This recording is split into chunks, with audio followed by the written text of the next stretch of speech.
حي على Bismillahirrahmanirrahim. Assalamualaikum warahmatullahi taala wabarakatuh. Alhamdulillahirabbil alamin. Segala puja dan puji kita panjatkan kepada Allah Subhanahu wa taala atas limpah rahmat dan kurnianya. Dapat lagi kita bersiaran dalam rancangan ulasan khutbah pada minggu ini. Alhamdulillah, tuan-tuan puan-puan di rumah, bersama saya pada pagi ini yang berbahagia Fadil Ustaz Tun Ehsan bin Abdul Karim, Imam Utama Masjid Negeri Perak. Apa khabar Ustaz? Alhamdulillah. Alhamdulillah. Saya Baik Ustaz, seperti biasa dalam sesi kali ini kita akan sama-sama berkongsi tentang itipati ataupun beberapa pengajaran yang dapat kita ambil daripada khutbah pada minggu ini. Sebagai permulaan Ustaz, bolehkah Ustaz ceritakan tajuk serta mengapakah tema berkaitan khutbah minggu ini dipilih? Bersilakan Ustaz. baik. Assalamualaikum warahmatullahi wabarakatuh. Lebih dahulu terima kasih kepada sahabat kami iaitu Ustaz Muhammad Haikal selaku imam di Masjid Negeri Perak ini berkaitan dengan tajuk khutbah Jumaat pada minggu ini, iaitu 11 Disember 2020. Tajuk khutbah adalah bertajuk Hak Asasi Manusia dalam Islam, yang mana kenapa tajuk ini dipilih ataupun dibuat pada minggu ini adalah bertepatan dengan Hari Hak Asasi Manusia yang mana jatuh pada 10 Disember 2020, iaitu bersamaan dengan hari semalam, hari Khamis. Jadi hari ini 11 Disember kita meraihkan dalam bentuk khutbah, yang mana khutbah ini dihantar, teks asalnya dihantar daripada bahagian Suhakam Malaysia ni, untuk diperdengarkan kepada jemaah khususnya pada negeri Perak ini. Dan untuk makluman juga, khutbah ini walaupun dihantar oleh pihak Suhakam tetapi telah ditambah baik oleh unit khutbah negeri Perak pada minggu inilah. Okey, jadi itulah kenapa tajuk hak asasi manusia itu dalam Islam diperdengarkan, diperbacakan pada Jumaat pada minggu ini. Okey, baik. Terima kasih Ustaz. Jadi pada minggu ini khutbah akan membicarakan tajuk hak asasi manusia dalam Islam. Baik Ustaz. Secara ringkas, mungkin Ustaz boleh kongsikan pula intisari ataupun beberapa pengajaran intipati yang terdapat dalam khutbah minggu ini. Dipersilakan Ustaz. Baik. Khutbah hak asasi manusia dalam Islam, kita tahulah sebenarnya secara umumnya hak asasi ini ialah hak kepada semua orang. Maknanya semua makhluk berhak ada mempunyai hak masing-masing. Jadi untuk khutbah pada minggu ini kita menyebutkan beberapa perkara. First ataupun pertamanya ialah berkaitan dengan apakah hak asasi itu wujud dalam Islam. Okey, hak asasi ini sebenarnya wujud dalam Islam telah mendahului lama. Maknanya sebelum ada hak asasi manusia yang dilaungkan oleh Barat ini, di peringkat permulaan Islam dahulu telah diwujudkan, telah diadakan bahawa berkaitan dengan hak asasi manusia. Kerana kita tahu Islam ini adalah agama yang syumul, yang mana dia merangkumi kehidupan manusia ni semua perkara, tak terlepas satu perkara pun. Walaupun kebanyakan daripada kita, bila kita sebut agama, kita sebut Islam, kita selalu memikirkan beberapa perkara, contohnya akidah, ibadah, akhlak. Tapi sedangkan Islam itu merangkumi seluruh kehidupan kita. Jadi untuk hak asasi manusia ini, seperti mana saya beritahu di awal tadi, bahawa Islam telah mendahului dalam memperkenalkan hak asasi manusia kepada masyarakat dan khususnya umumnya kepada umumlah dunia. Jadi Islam juga menitik beratkan prinsip hak asasi manusia ni, antaranya menyebutkan ataupun mementingkan tentang keadilan, tentang kebebasan, kesaksamaan, kesamarataan dan juga keamanan. Maknanya Islam ni menitik beratkan hak-hak yang terdapat dalam perbincangan hak asasi manusia. Okey. Seperti mana firman Allah Subhanahu Wa Taala di dalam surah Al-Hujurat ayat 13, ya ayyuhan nasu inna khalaqnakum min dzakarin wa unsa wa ja'alnakum syu'uban wa qabaila lita'arafu inna akramakum 'indallahi atqakum innallaha alimun khabir. Yang bermaksud, wahai umat manusia, sesungguhnya kami telah jadikan kamu daripada lelaki dan perempuan, serta kami jadikan kamu berbagai bangsa dan berbilang kaum, supaya kamu berkenal-kenal antara satu sama lain. Dan ingatlah, semulia-mulia kamu di sisi Allah ialah orang yang lebih takwanya di antara kamu, iaitu bukan yang lebih keturunan ataupun bangsanya. Sesungguhnya Allah Maha mengetahui lagi Maha mendalam pengetahuannya. Jadi ayat ini jelas menunjukkan dalil bahawa Allah menciptakan manusia, menciptakan makhluknya di atas muka bumi ini berbilang-bilang kaum, berbilang-bilang bangsa, berbilang-bilang agama dan sebagainya.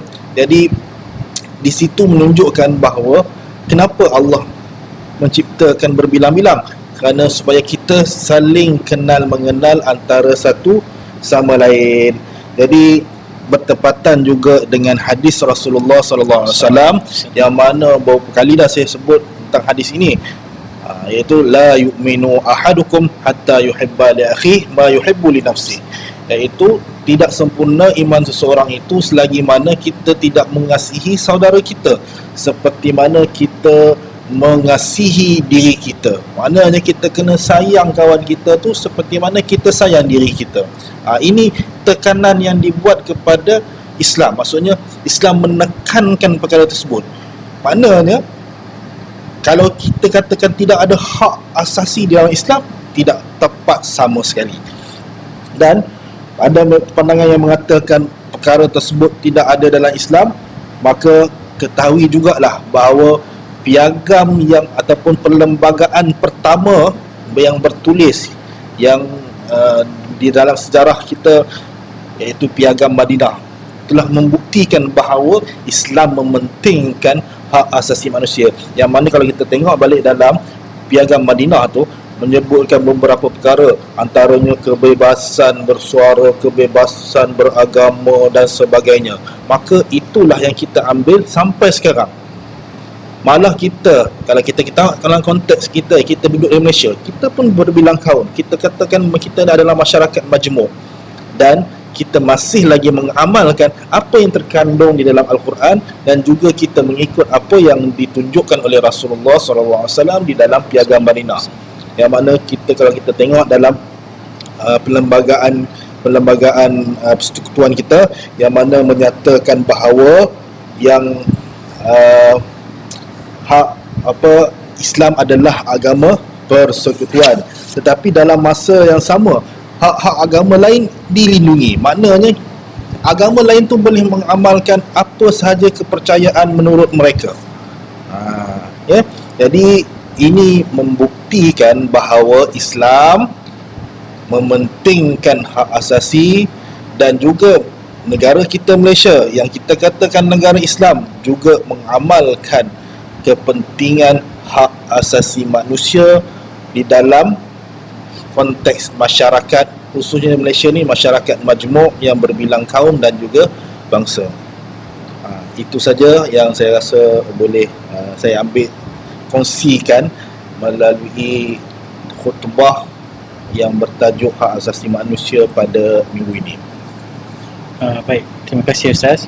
Saya tertarik dengan jawapan Ustaz sebentar tadi tentang Islam sebenarnya jauh mendahului daripada tamadun lain dalam usaha untuk mengangkat hak asasi manusia ini. Mungkin inilah benarnya apa yang kita selalu dengar daripada kata-kata yang masyhur daripada Sayyidina Umar Al-Khattab, kita ini adalah satu umat yang dimuliakan Allah dengan Islam. Sekiranya kita mencari kemuliaan selain daripada Islam, kita akan dihinakan oleh Allah Subhanahu Wa Taala. Baik Ustaz, mungkin sebagai soalan yang terakhir, bolehkah Ustaz kongsikan kepada para penonton di luar sana mungkin beberapa nasihat ataupun kata-kata akhir yang boleh kita simpulkan daripada khutbah minggu ini? Dipersilakan Ustaz. Baik. Apa yang kita boleh tekankan ataupun kita boleh ambil pengajaran, kita sematkan dalam diri kita bahawa pertama sekali ingatlah bahawa Islam bukan agama yang suka-suka untuk menindas ataupun melarang umatnya melakukan kebebasan dan seumpamanya. Kerana Islam itu sendiri, pada penjelasan awal saya, ialah agama yang amat mementingkan hak asasi manusia. Malah disokong oleh perlembagaan persekutuan kita yang mana memberikan kebebasan bersuara, kebebasan berpersatuan, kebebasan bergerak di atas muka bumi ini, kecuali PKP je lah tak boleh bergerak tapi Alhamdulillah kita dah lepasi dah tahap tu. Cumanya kita masih perlu berjaga-jaga lah jangan suka-suka mentang-mentang kita dah habis PKP ni kan, PKP dah tak ada, kita pun suka-suka je seronok jalan-jalan Baik, jadi kalau kata kita boleh ambil sedikit, saya nak tambah sedikit, iaitu hak asasi manusia ni telah wujud 1400 tahun yang lalu dalam Piagam Madinah. Jadi kenapa kita perlu terlampau mengikut telunjuk barat tanpa melihat kepada barat, sedangkan di dalam sejarah kita, di dalam sirah kita telah menunjukkan banyak perkara-perkara yang boleh kita ambil sebagai contoh. Ini kita hanya melaungkan human right, hak asasi manusia yang mana diolah, dibuat mengikut acuan barat, sedangkan kita sendiri dah ada hak asasi manusia itu sendiri. Jadi firman Allah Subhanahu wa taala sebelum saya menutup ni, walaqad karramna bani adama wa hamalnahum fil barri wal bahr wa razaqnahum minat thayyibat wa faddalnahum ala kathirin mimman khalaqna tafdila. Yang bermaksud, ingatlah, sesungguhnya kami telah muliakan anak-anak Adam dan kami telah beri mereka menggunakan berbagai-bagai kenderaan di darat dan di laut, dan kami telah memberikan rezeki kepada mereka dari benda-benda yang baik, serta kami telah lebihkan mereka dengan selebih-lebihnya atas banyak makhluk-makhluk yang telah kami ciptakan. Jadi ingatlah, kita adalah makhluk yang paling mulia yang diciptakan oleh Allah Subhanahu wa taala. Allah telah berikan kepada kita banyak kelebihan. Kita boleh menggunakan apa saja di atas muka bumi Allah. Bermakna hak asasi itu telah dijamin oleh Allah, telah diberikan oleh Allah kepada kita. Maka gunakan kebebasan ataupun hak asasi yang telah diberikan Allah dan juga Islam ini untuk kepada perkara-perkara kebaikan. Janganlah kita terlampau hak asasi tetapi dalam masa yang sama kita telah meninggalkan apa yang terdapat di dalam Islam yang telah mengajarkan terlebih dahulu berkaitan dengan hak asasi manusia. Ingatlah, kita adalah sebaik-baik makhluk ciptaan Allah. Alhamdulillah. Terima kasih kepada Ustaz atas jawapan yang sangat bernas.